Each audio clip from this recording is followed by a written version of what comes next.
Урматтуу мекендештер, бүгүнкү кайрылуу жана Жанар Акаев деген депутат мырзабызга да.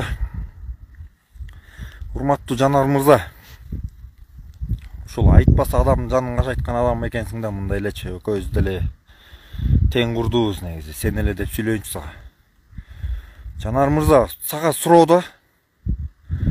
Сен жанагы көчө журналисттерге Адахан Кимсанбаевич боюнча айтып атасың, ал кишини камаганга болбойт экен, ой, стимулятор бар экен, ал ден соолугуна байланыштуу вообще камабаш керек экен анда деп атасың, Ошондо сага суроо.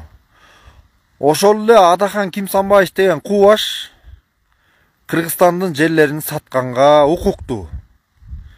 Элди жөн эле чиркин өзүнөн башканы көрбөй кемсинтип, көргөн нерсени сүйлөгөн Адаханга укуктуу. Ал жагынан депутат болуп шайланып келүү укуктуу, чоң кызматтарла болгонго укуктуу.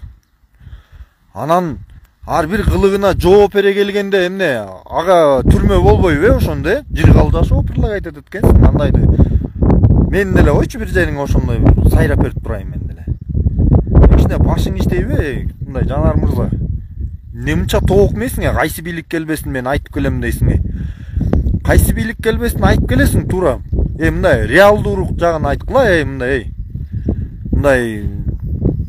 реальный нерсеге оппозиция болуп, туура сын айтпайсыңарбы силер, Ошол туура сын айтып аткандарды камаган болсо, макул сага толук кандуу кошулайын, Мисалы Сооронбай Шариповичтин убагындагыдай кысым болгон болсо, коркутуу үркүтүүлөр, кечирим суратуулар болсо, мейли эле анда ошондо сөз эркиндиги дейт элек. Сен Адахан Кимсанбаевичти дагы деле мындай жөн элечи нервиң башайып атат сагачы. Ошондо ал ден соолугуна байланыштуу инвалид болсо, анда совет бербесиң, үйүнө отурсун барып анда, үйүндө эле отурсун, дарыланып инвалид турбай ал. Эмне кылам анда жогорку кеңешке келип, эмне кылам депутат болуп? Силердин жашооңор ушундук экен, Тиги жер сатса болот, урдаса болот, сүйлөсө болот, каалаганыңардай. Бир элге кызмат кылбайсыңар силер, бир чырпык башын сындырган эмессиңер, тилиңерден башкачы Адахан экөөңөр. Анан эле бүт баарын кылсаңар болот экен, байысаңар болот экен, машина айдасаңар болот экен, тоносоңор болот экен, сатсаңар болот. Анан түрмөгө жооп берери келгенде инвалид турбайсыңарбы? Болбойт турбайбы Адахан сага окшогондорду камаганга? Ушундай сунуш берип атасың, мен түшүнүгүм. Урматтуу мекендештер, булар эмне мынча тоок ме? Ушуга окшогон тоок мени шайлаган өзүбүз да келе солорбуз да, мисалчы. Кантип эле болсун ушул Адахан Кимсанбаевич боюнча айткан ушу кечеги маегин уккулачы, туугандар. Мен туура эмес түшүнүп атам.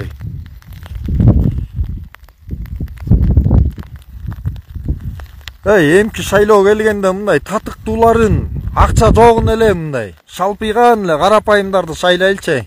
Мындай элим, жерим деген патриотторду шайлайлчы, туугандар. Кайсы күнгө чейин ушуларды тайраңдатабыз, айланайындар, туугандар. Шайлоого деле аз калды го, туугандар. Туура ойлонолчу ушул жагын. Болдугула буларды эркелетпейличи, булар жооп бергиси келбейт экен, ар бир кылган кылыгына эле чыга калат экен, оппозиция болуп анан жалданма.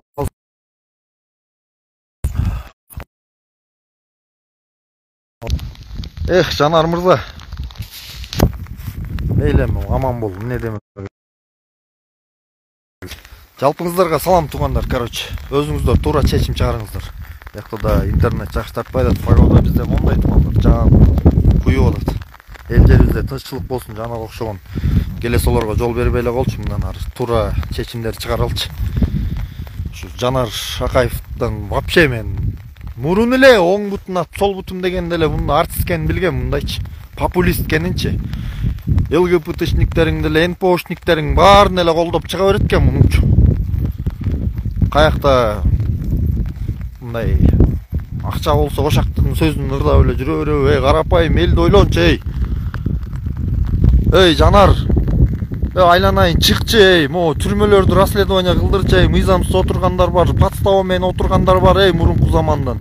Жүрөгүм, белим дебей эле, кан басымы көтөрүлбөй эле, кантпей эле отурат, ошолоруң, Инвалидтер, анда отурбайсыңар үйүңөрдө эле, эмне кыласыңар саясатчы болуп, силерге айтайын, Эгерде жооп берерге келгенде орукчан болсоңор эмне келесиңер анда депутат болуп, силерге айтайынчы. Силерге эмне түрмөнүн аба акыбалы мындай экен дейт. Эшек жайлоо эле алар силерге деген. Байын эле Камчыбек Кыдышаевич айтты го силерге. Эгерде андай начар экен, жаман экен десиңер, мыйзам бузбагыла деп. Силерге эмне аяк курортный зона эле. Туп тура маған менин ордума койгондо мен 1 метрлик жерге камап коймокмун Адаханды. Мекендештер, булар күйгүз өткөн го, бул клоундарчы. Баштады баягысын эле. Клоундар. Бул азыркы 7-чи чакырылыштын анча-мынча 5-6 эле депутат бар. Калгандардын баары тең билейин популист, байыган адамдар, өз чөнтөгүн ойлогон, карапайым элди бирөөдө ойлогон инсандар экен туугандар. Көздү ачалы туугандар. Кайсы күнгө чейин эле буларды тайраңдатып эркелетебиз.